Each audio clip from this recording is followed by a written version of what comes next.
Ladies and gentlemen, I'd like to make a short statement. In the world of royal servants, there are few more controversial figures than Paul Burrell. I think Paul is a fascinating character. As Diana's butler and footman to the Queen, he served the royal family for over 20 years. Only one man in history has ever served and been close to the Queen for 11 years and Princess Diana for 10. But Burrell was no ordinary staff member. He was a former insider who went on trial for theft from his employers and was cleared. Is this what you expected? Of course it is. But who now enjoys a lucrative life of celebrity. Honestly, Paul, isn't it about the money? It is not about the money. But how did the man handpicked by the Queen have such a meteoric rise to fame? How did he secure the trust of Princess Diana? And was he really privy to the royals' greatest secrets? With access to his family, He is very loyal. his supporters, Paul was a keeper of her secrets, there's no doubt about it. and his critics, They watch him, but they don't trust him. we tell the extraordinary story of Paul Burrell from servant to celebrity.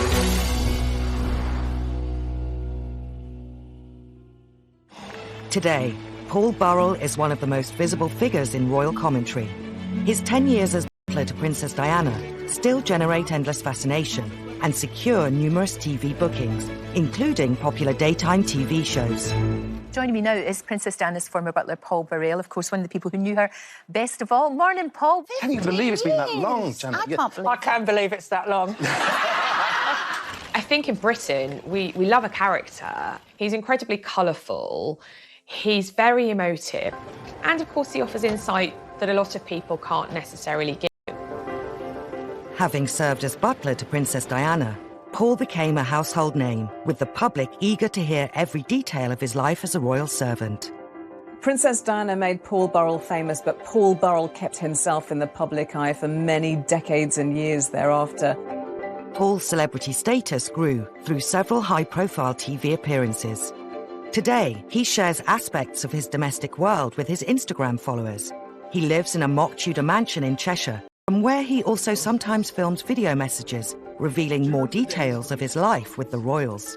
I've been thinking about all those parties which I attended with the royal family through the years.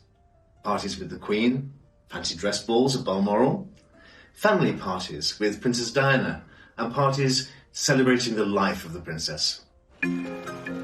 But his 21st century life is in stark contrast to younger brothers. The younger of them, Graham, has agreed to share details of their childhood. Well, we were 3 boys in a terraced house, 2 up, 2 down.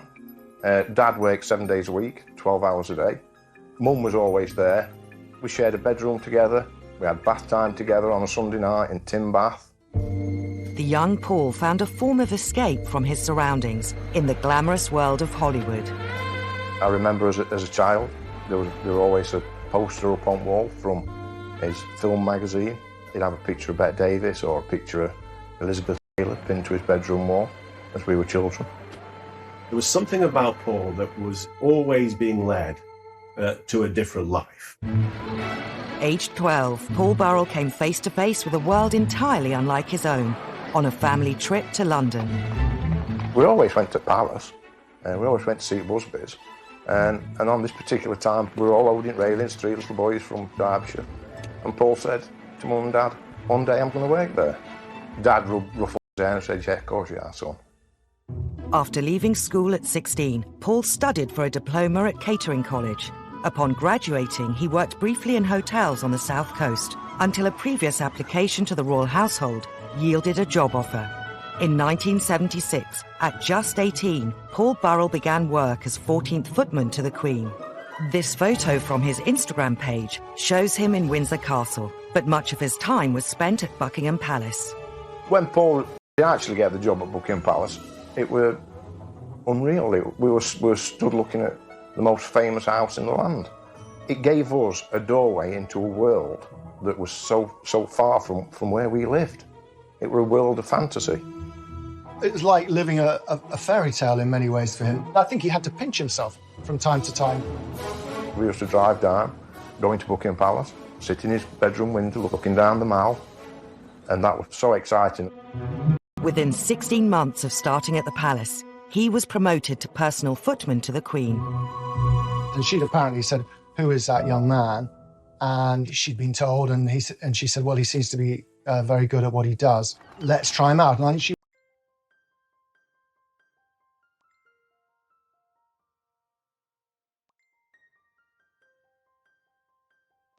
Ladies and gentlemen, I'd like to make a short statement.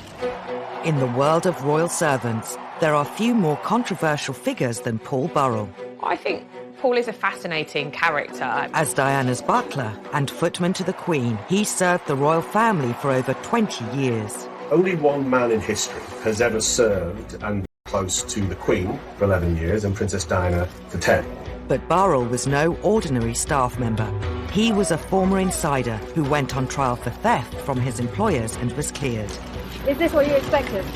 Of course it is. But who now enjoys a lucrative life of celebrity. Honestly, Paul, isn't it about the money? It is not about the money. But how did the man handpicked by the Queen have such a meteoric rise to fame?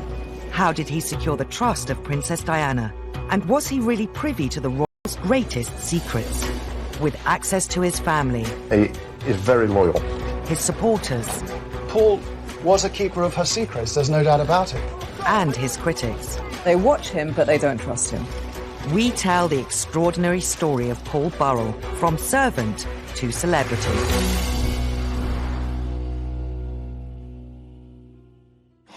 Today, Paul Burrell is one of the most visible figures in royal commentary.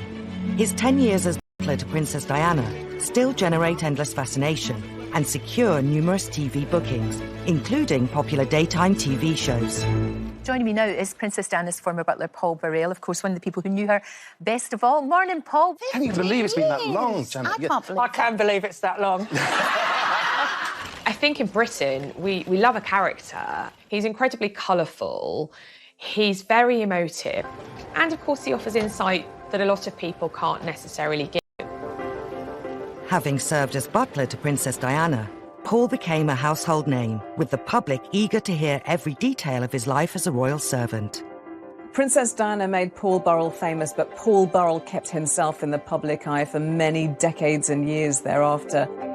Paul's celebrity status grew through several high-profile TV appearances. Today, he shares aspects of his domestic world with his Instagram followers. He lives in a mock Tudor mansion in Cheshire, from where he also sometimes films video messages revealing more details of his life with the royals. I've been thinking about all those parties which I attended with the royal family through the years. Parties with the Queen, fancy dress balls at Balmoral, family parties with Princess Diana, and parties celebrating the life of the princess. But his 21st century life is in stark contrast to younger brothers. The younger of them, Graham, has agreed to share details of their childhood. Well, we were 3 boys in a terraced house, 2 up, 2 down. Dad worked 7 days a week, 12 hours a day. Mum was always there.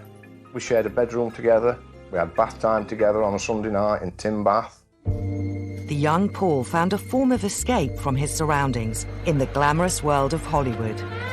I remember as a child, there were always a poster up on wall from his film magazine. He'd have a picture of Bette Davis or a picture of Elizabeth pinned to his bedroom wall as we were children. There was something about Paul that was always being led to a different life. Aged 12, Paul Burrell came face to face with a world entirely unlike his own on a family trip to London. We always went to Palace, and we always went to see Busby's. And on this particular time, we were all loading railings, 3 little boys from Derbyshire.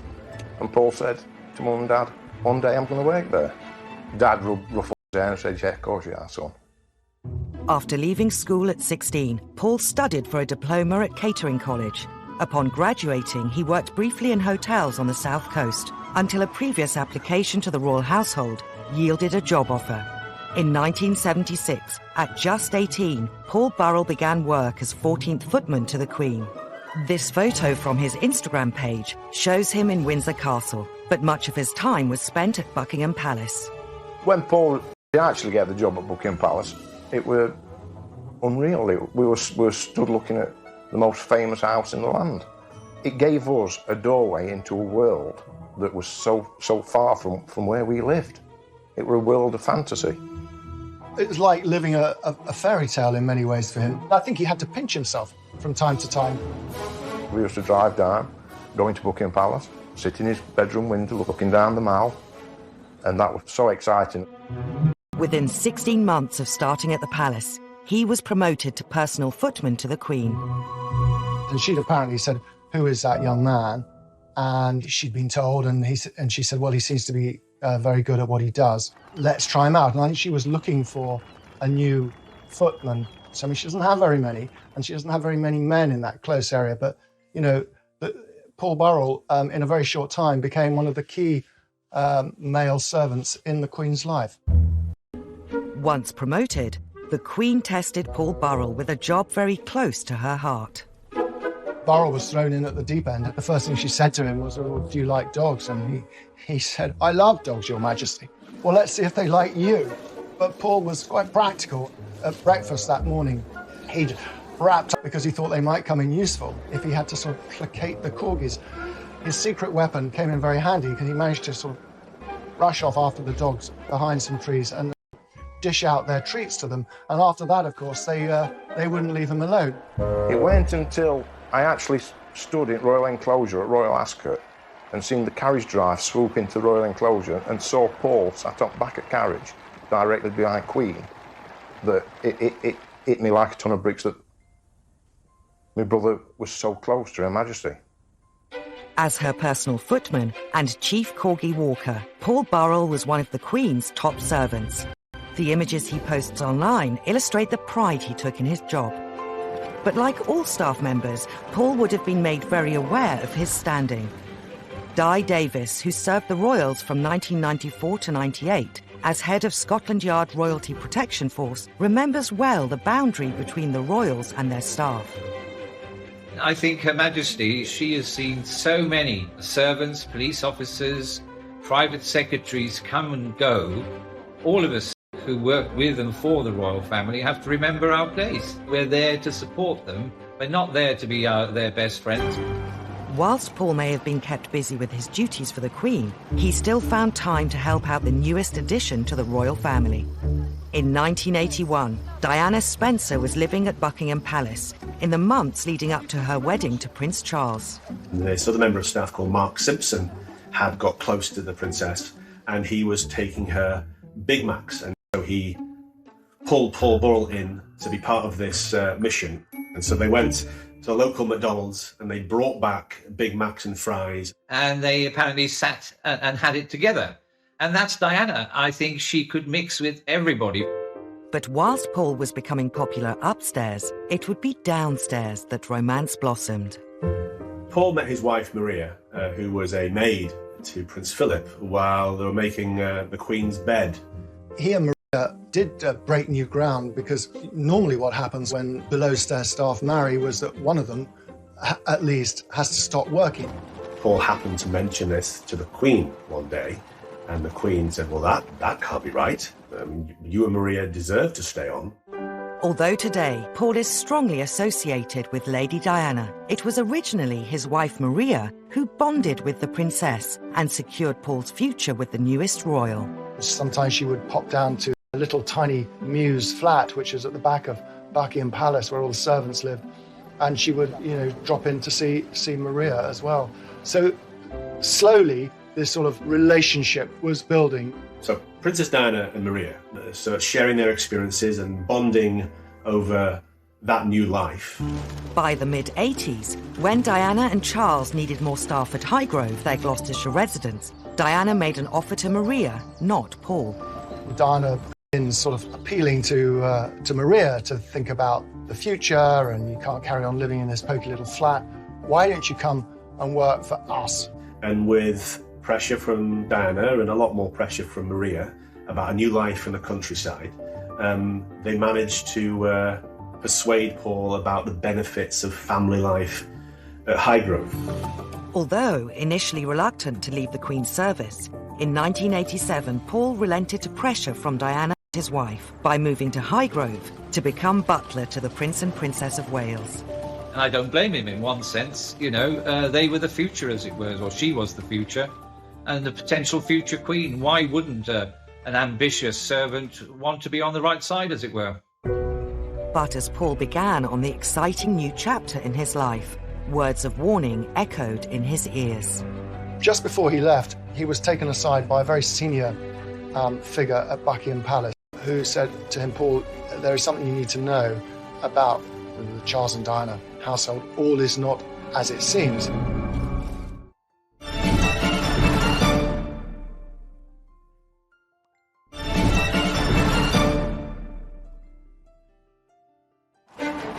In 1987, Paul Burrell found himself working for possibly the most high-profile royal couple in living memory, the Prince and Princess of Wales. Based at Highgrove, he was a highly valued butler, but relations between Charles and Diana were strained. All the staff in the royal household knew that Prince Charles was carrying on a years-long affair with Camilla Parker Bowles. Princess Diana is first absolutely suffering and devastated, and then very slowly begins to try to find love and friendship in other places. With a growing divide between Charles and Diana, the princess drew on close friends for comfort. The photos Paul shares on social media from this time reflect the increasingly personal relationship he was developing with her. Many times when we visited, there'd be a knock at the door. You'd open the door and Princess would be stood there. I watched the friendship grow. She was calm around Paul. They were good together. Paul knew what she wanted before she wanted it. Paul soon found himself in a more trusted relationship with his employer than he had ever had working for the Queen at Buckingham Palace. She didn't have a husband who could talk to her. So she would talk to Paul. When she started to call him her emotional washing machine, she would dump all her innermost thoughts and emotions on him. Before long, Diana was asking Paul to enable her own extramarital relationships, in particular with former Army Captain James Hewitt, who had been Diana's horse riding instructor. There was one time when Diana asked him to go and pick up James Hewitt, to take him to Highgrove even, which is quite astonishing. So Burrell put him in the back of a car underneath a blanket, and I mean, whether it really worked, it's highly unlikely because there are police all over the estate at Highgrove. The marriage problems of Charles and Diana soon became public when the Prime Minister made an unprecedented announcement. It is announced from Buckingham Palace that, with regret, the Prince and Princess of Wales have decided to separate. As Diana and Charles discussed separation practicalities, the Princess made an astonishing demand. Charles said, well, you know, whatever you want, just take it and go. And she said, well, what I want is, I want Paul. From 1992, Paul Burrell became butler solely to Diana, based out of Kensington Palace. It's interesting to speculate on how that felt for Paul Burrell. Did he feel that he was stepping away from the real heart of the royal family, so away from the Queen, away from Prince Charles, away from the blood heirs of the English monarchy? Or did he feel the opposite, that actually Princess Diana was clearly the superstar, obviously far and away much more charismatic and interesting than any of the other royals? Diana ran her household much more informally than any other royal. The normal hierarchy of servants was ignored, and whoever was closest to Diana personally would rise to the top. She was falling out with people, staff were coming and going. The only sort of constant in it all, at least to me on the outside looking in, seemed to be Paul Burrell. Before long, both Diana's private secretary and her other butler, Harold Brown, left her service. Candid photos from Paul's Instagram feed reveal how Diana even started to become a feature of Paul's social life. In 1994, she attended his wife Maria's 40th fancy dress birthday party. But as their lives became ever more entwined, Diana started to rely on Paul more and more. She started leaving notes about her life, her thoughts, asking him for advice on all manner of things. Paul has given the public glimpses of these notes through social media. He was definitely now being pulled into things that a butler wouldn't ordinarily see unless invited. In recent years, Paul has been publicly questioned over whether the relationship with Diana was more like that between friends than employer and employee. The thing was, of course, she shouldn't have let me come that close. Because there's a line. Exactly your terminology. It's interesting that you know the line. Did he allow himself to cross that boundary? Yes, I suspect he probably did. I understand that if he had turned down the sort of extracurricular stuff that he was now doing for her, Well, where would that leave him? He worked in Kensington Palace. He saw the revolving door of staff being turfed out who sort of fell out of favour. She needed someone else by her side. She needed someone to look after her and to give her attention, and she approached the world through her feelings. So if she didn't feel loved or cared for in the moment, she would possibly feel very, very insecure and sad. But I just have a little sense that what bonded them was Diana's need to be loved and Paul's need to be loved. In 1996, the Prince and Princess of Wales divorced, meaning Diana was officially no longer a member of the royal family. With Diana now free to use her international profile however she chose, Paul Burrell's role once again stepped up to a new level. On now iconic tours to Angola and Bosnia in aid of landmine charities, Paul travelled with her in a role that transcended his title of butler. He was wearing many hats. He was PR, he was chauffeur, he was private secretary, he was butler, he was everything rolled into one, which I think speaks to how much she relied on him and how much she trusted him. I remember that tour to Angola in particular. You know, we were all there for the famous shot of the princess walking through the minefield, and there's Burrell in a Ralph Lauren shirt, same as the princess, and you're thinking, this guy now really is very important in her life. 1997 was not only the peak of Diana's public profile, it was also the pinnacle of Burrell's career as a servant. The press described him as the most important person in her life. Gushing newspaper profiles, I should know, I wrote some of them, about who was this remarkable man. You know, boyfriends may come and go, but one man's constant step forward, Paul Burrell, and I think he rather enjoyed it. Paul soon became known as Diana's rock. I mean, a lot of people have said to me, well, he wasn't the only person she referred to as her rock. There are a number of other people. Well, that may be the case. But what I can say is that it didn't come from Burrell. I didn't hear it first from Burrell. It probably came from Diana. Paul has subsequently claimed in TV appearances he was not only her rock, but also Diana's best friend. I was her best friend. I was a great advisor on what to wear and when to wear it. I did great flower arrangements. I think the friendship were greater than they thought at the time, if that makes sense. I think it were greater when you look back at it, when you actually were travelling through it. I don't think he was her best friend. I think that's a misunderstanding. I think that's something that he subsequently came to in the years after her death. But Paul... But since her death, he has revealed them too. One of the most sensational was a letter she wrote just 10 months before the tragic accident that took her life. In 2003, Paul revealed the existence of a letter that Diana had written a couple of months after her divorce from Charles, saying that she thought Charles wanted to kill her. This letter was given to Paul, he says, as insurance, and it was in Diana's hand. But Diana was paranoid about these things. I mean, Burrell, I think it's best to reassure her. The fact that she confided in him about it, I wasn't entirely surprised. I mean, she told me some of this stuff too. She got Burrell to pull up all the carpets on one occasion and even lift floorboards to see if they could find bugs, but they never found anything at all, of course. Only months after Diana wrote this letter to Paul on August 31st, 1997, he received news that brought his life as a royal servant to an unexpected and gruesome end. I was actually with Paul at Kensington Palace. We was woke in the early hours of the morning with police knocking at the door. I remember seeing policemen in Paul's hallway. Paul on telephone. Comes off telephone, said that the princess had been injured. They were like a rabbit in headlights. Everything, his job, his best friend, everything were in jeopardy. The driver and Dodi Al-Fayed died at once. The security man and Diana initially both survived, though ambulancemen spent 2 hours with her at the scene. They were brought here to the Pitié-Salpêtrière hospital, but such was the gravity of Diana's injuries, they pronounced her dead at 4 a.m. Paris time. Upon hearing of Princess Diana's death in Paris, Paul left to perform one final royal duty. He arrived before Charles or any other royal and began arranging for her to be brought back to Britain. They just wanted to take care of all loose ends and make sure everything was in order and protect the dignity.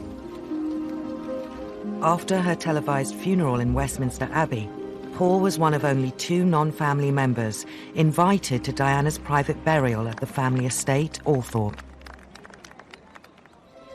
But perhaps the greatest honour for Paul in the months after Diana's death was his involvement in her memorial fund. He would explain in TV interviews how this was a way of protecting her memory. For me, it's a way of carrying forward what I began 10 years ago, looking after the princess in a private way. I can now look after the princess in a public way. While being employed by the Memorial Fund to arrange charitable work, Paul Burrell appeared at events as Diana's representative. The press got more interested in Paul after Princess's death because he was more... And instead of standing there with a tray serving champagne, someone is standing in front of you with a tray serving you champagne.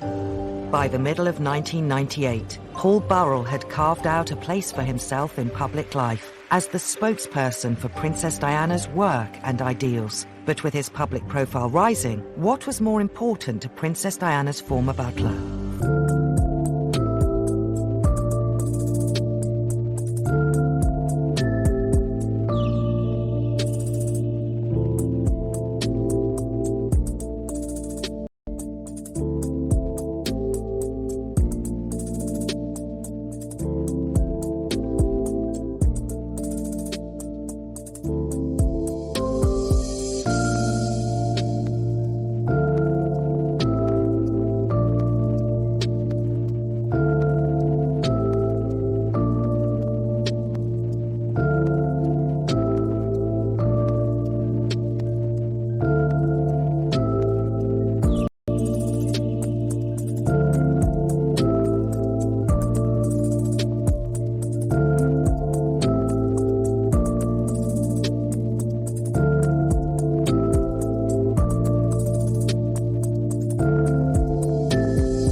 Less than a year on from Princess Diana's death, Paul Burrell, her former butler, was working as the chief fundraiser of her memorial fund.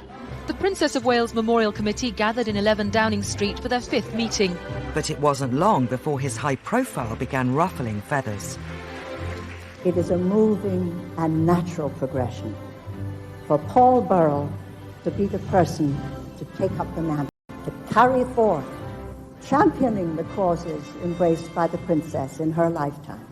I think as Paul Burrell's stock rose and his profile increased and he found himself in the middle of the media spotlight as the person closest to Diana, I think that led to a perception that he was enjoying it all a little bit too much. That I feel that her spirit is still alive. There he was at the Memorial Fund ball. He had spent 20-odd years in the shadows, as invisible servants are meant to be, and he's thrust into the spotlight. It did seem extraordinary. He found it all almost too good to be true. And it seemed it was. In December 1998, Paul was made redundant. Mr. Burrell only had a few words to say. Paul claimed Diana's sister, Lady Sarah McCorkadale, broke the news to him in a London wine bar. To her family, he would always remain a servant, and he was working class. They were aristocracy. And, of course, he was increasingly speaking on her behalf. And I think there was a feeling from her family that that was a bit inappropriate. It's human nature to want to better yourself, and I don't feel that that in itself is something we can criticise him for. But the fact that other people around him were disgruntled by it suggests that there was something else going on. And the something else could have been that other people wanted Paul to maintain his position as a staff member, or that other people noticed a grandiosity in Paul and they were fearful about where it might go. I think Paul was devastated He thought he had done good work for the charities in Princess Diana's name. His departure from the fund once again made Paul front-page news. Paul Burrell, who joined the Prince and Princess of Wales' staff in 1988, drove off to spend Christmas with his family in Cheshire. Paul returned to Cheshire to begin a new life away from the spotlight. I think he felt he owed it to Maria and his sons to turn his back on his celebrity times. Maria wanted some stability. She wanted to be near her family. He did actually try and start a new kind of a life. I think it is too simplistic to say that Paul loved the celebrity. I think he genuinely believed that he was Princess Diana's standard carrier. He was her knight in shining armour, that he was his role to protect her, promote her, because she wasn't here anymore to do so. And so him kind of disappearing into obscurity, I don't think would ever have suited him. The Burrells' peaceful suburban life didn't last long. In January 2001, there was a dawn raid on their home by the Metropolitan Police. When the Serious Crime Squad searched Mr. Burrell's home in Farndon, Cheshire, they took away a number of items. Police found hundreds of items that once belonged to the princess. Reports of designer bags, personal letters, and more than 2,000 photos and negatives. The police were just amazed how much property he had. Some intimate letters from Diana to William, her old school reports. And I think, not unnaturally for the police, they felt, well, why would a butler have? And the police built a case which based on a set of assumptions. The set of assumptions were, broadly, that Burrell had hidden this stuff away, stolen it in those weeks and months after Diana's death. As the executors of Diana's estate, the Spencer family made the final decision to pursue the prosecution. Paul was charged with 3 counts of theft relating to over 300 items. Once it was clear that the Spencers wanted the trial to go ahead come what may, I think Prince Charles's household had to be seen to be working in tandem with the executors and therefore lent their support to the trial. Almost 2 years after Burrell's house was raided, the trial began at the Old Bailey. Today, he's here at the Old Bailey, charged with stealing from her estate. Paul's defence claimed he was keeping Diana's belongings for safekeeping, an explanation the prosecution disputed. I mean, it was going to be the trial of the decade, and here was a member of Princess Diana's innermost circle charged with stealing her effects. I talked to him many times. He was suicidal at times. He was in a very dangerous place. His view was that when the boys were older, they would want to have this stuff, and they would be grateful to him that he had preserved it. Now, this was a slightly naive view, but it was a view. It was horrendous. It was like a free-for-all. We all went down as a family, show support. And listening to how the court case was being presented, and during that time he lost all the skin off his hands and off his feet, and that was down to worry. 2 weeks into the trial, and there was a shocking development. Just before Paul was due to take the stand, the Queen made an unprecedented intervention. She claimed to recall a conversation with Paul, during which he had told her he was taking some of Diana's belongings for safekeeping. I knew the princess, and I knew that she was in the habit of giving many of her things away, and no one benefited more than that than Burrell.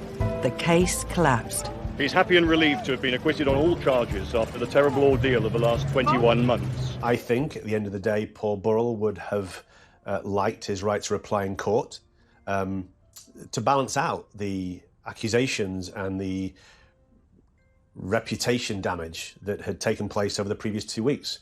But ultimately, the Queen stepped in. There was a celebratory lunch with his legal team in Covent Garden, pasta and champagne, to prepare for the journey home to Cheshire. Congratulations. How's it feel? How do you feel? Very happy, thank you. Where's the taxi? After the trial, Paul Burrell once again returned to a quiet life. Wait and see what people offer me and go forward in a positive way. Notoriety isn't a bad thing in tabloid Britain. These are things that the public really likes. So he was canny enough to know that he may get a few juicy offers, which he did. The Daily Mirror's boasting that it will shed light on the trial with Paul Burrell's exclusive account of the last 22 months. He sold his story to the Mirror, and again, no doubt, thought, well, I've been put through the mill on this issue. What benefits can I bring to my family, to my future career? The establishment have tried to destroy me. What can I do to enhance my situation? Paul's next move saw him thrust into the spotlight once more. He wrote a book, A Royal Duty, claiming to set the story straight. To understand the motivation as to why Paul wrote A Royal Duty, you first have to understand and see what happened to him. He had been put on trial, accused of the ultimate betrayal, of thieving from Princess Diana. He had become a pariah in many respects, and it's fair to say that they went to the brink of ruin. I think the intention, from what I understand, was always to give his side of the story. He felt that the public thought he was a common thief, and he had to explain what he did and why he did it. In the weeks leading up to the book's publication, it was serialised in the Daily Mirror.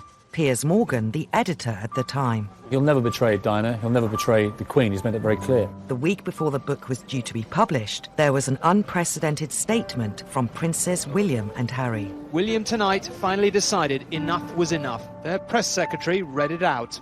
We cannot believe that Paul, who was entrusted with so much, could abuse his position in such a cold and overt betrayal. It is not only deeply painful for the two of us, but also for everyone else affected. And it would mortify our mother if she were alive today. And if we might say so, we feel we are more able to speak for our mother than Paul. We ask Paul, please, to bring these revelations to an end. William and Harry speaking out about the book added fuel to the fire and generated more interest, because of course people then thought, gosh, what's in it? What's so bad that William and Harry are so upset? Paul responded with his own statement. I am saddened at the statement issued on behalf of Prince William and Prince Harry. Saddened because I know that this book is nothing more than a tribute to their mother. I remember drafting a statement. I remember calling all the producers and news crews to get the 10 o'clock news slot, because we weren't going to allow Buckingham Palace to try to control the narrative that evening by calling the book a cold and overt betrayal. I am convinced. So we took charge and Paul delivered a statement.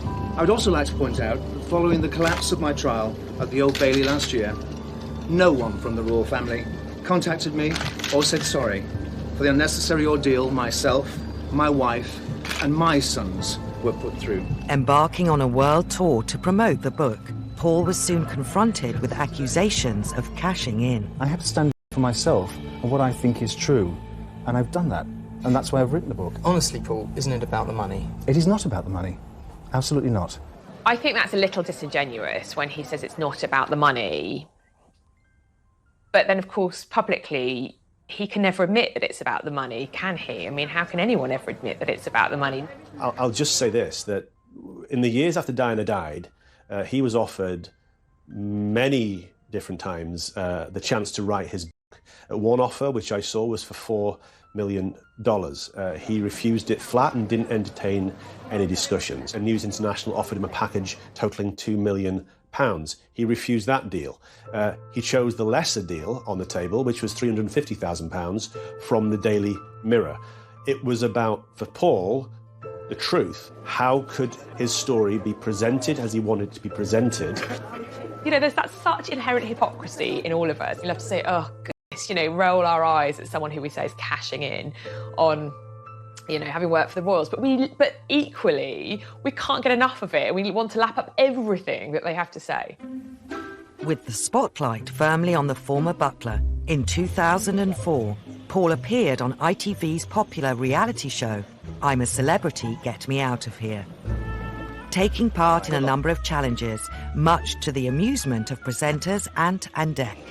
I can't feel anything in it. I'll put my...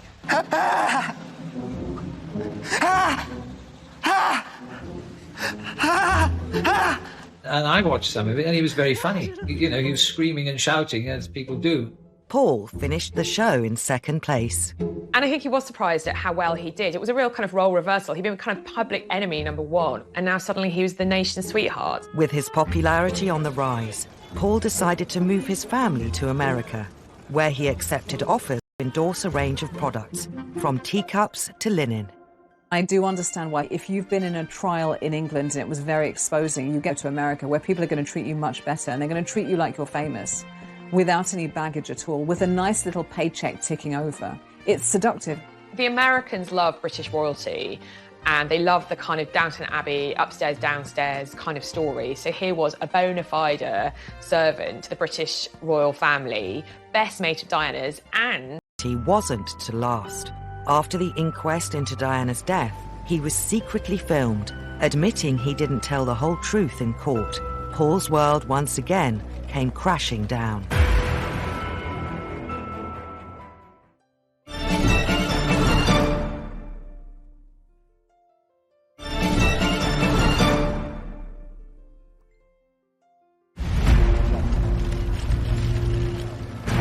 More than 10 years on from Diana's death, and with numerous conspiracy theories into what caused her fatal crash, an inquest finally began. Paul Burrell, still living in America at the time, was called as a witness. All day, Mohammed Al-Fayed sat in court listening as Paul Burrell rejected any suggestion that Diana was about to announce her engagement to his son, Dodi. "I find that difficult to believe," he said. This was only a 30-day relationship. She was on the rebound from Mr. Khan. He gave evidence as somebody who knew her intimately as a servant, but also a confidant. He was one of the last 6 people that actually she phoned before she died. he has always seen it as part of his job to protect her, and being part of the inquest was part of that. The world's media were on tenterhooks, desperate to see if Paul had anything new to say. But instead of new revelations, Paul Burrell quashed rumours that were circulating about Diana, including that she was pregnant with Dodi Fayad's baby. The princess, he said, was on the pill and definitely not pregnant, and he suggested she may have allowed herself to be seen so publicly with Dodi in order to make Mr. Khan jealous. The inquest took months to complete, yet appeared to confirm what many already suspected. Let's be clear about this. Princess Diana died because a drunk driver was driving her car and was going far too fast in a Paris underground tunnel. And crucially, she wasn't wearing a seatbelt, and neither was Dodi. So those are the very base facts, but I think there was such an emotional outpouring of her untimely death that the facts got lost. With the inquest finished, it wasn't long before Paul Burrell found himself having to face uncomfortable questions again, when he was secretly filmed by a Sun journalist, admitting he didn't tell the whole truth in court. He was drunk, he was jet-lagged, and he maintains he was a victim of entrapment. There might have been an element of showing off. I'm sure that's quite possible too. The total disregard for how this will feel to the people who were affected by Princess Diana's death, it just takes my breath away. Paul's lawyers issued a statement, not under oath. He did not conceal anything remotely relevant to the inquiry. Despite this, the impact was wide-reaching. The fairy tale was over. The fantasy was broken. He wasn't this twinkly-eyed English butler. I think he did become less credible as a kind of talking head and as a source on the royal family. His star was waning, and he returned to Britain, to the family's flower shop. Paul's wife and children remained in America. It certainly had a negative effect on views about him. You know, he went from being this rather sort of lovable figure on daytime television to someone who, you know, the public sort of collectively groaned about. In 2017, after years of media speculation over his sexuality, Paul revealed he was gay and planning to marry his partner of 10 years, Graham Cooper. With Paul's private life almost as valuable as Princess Diana's, the Sun newspaper ran the exclusive. Paul wanted a private wedding, and he wanted to come out as a proud gay man privately to the people who know and loved him. We've got to remember, the Sun newspaper chose to out him. So the moment that news breaks, you are immediately out of control of the story. So Paul did a deal to take control of the narrative. Paul was once again welcomed onto British daytime television. In an interview on This Morning, he revealed how he told his family about his sexuality. To sit with them and talk about my sexuality and to cry with them and say, this is your dad. I'm your dad. I'm not going to change. I'll always be here for you. I said that to my wife. I said, I am your best friend. I'll always look after you. I'll always look out for you. As complex as Paul is, it's important to understand and not villainise him at every turn, to understand that he also had some very difficult challenges, which he had to find ways to overcome. Since his marriage, Paul has sold his flower shop, but still accepts offers to comment on big royal stories, including talking to the Loose Women panel about Harry and Meghan's departure from the UK. They're not the first royals that have decided to leave the country or to have another home in another country.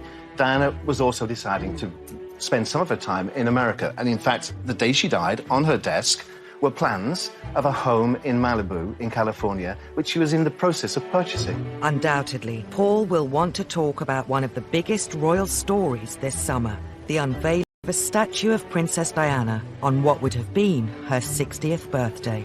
When it comes to the unveiling of the statue, I think Paul is realistic about his chances of being in attendance, but I'll say this. I do hope that Princes William and Harry recognise the place that Paul Burrell had in their mother's life. Secrets to tell about Princess Diana and indeed the royal family.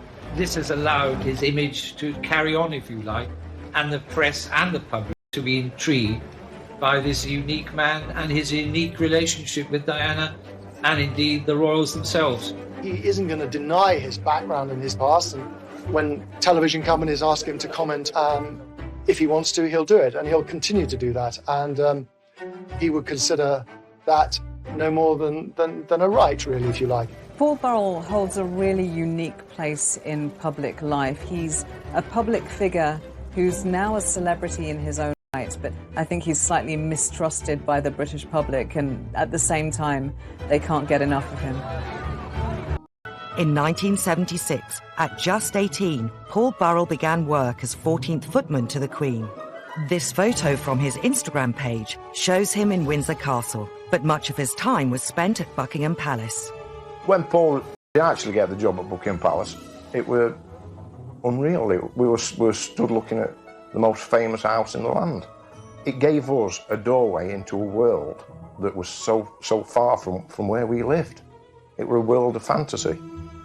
It was like living a fairy tale in many ways for him. I think he had to pinch himself from time to time. We used to drive down, going to Buckingham Palace, sit in his bedroom window, looking down the Mall, and that was so exciting. Within 16 months of starting at the palace, he was promoted to personal footman to the Queen. And she'd apparently said, "Who is that young man?" And she'd been told, and she said, "Well, he seems to be very good at what he does. Let's try him out." And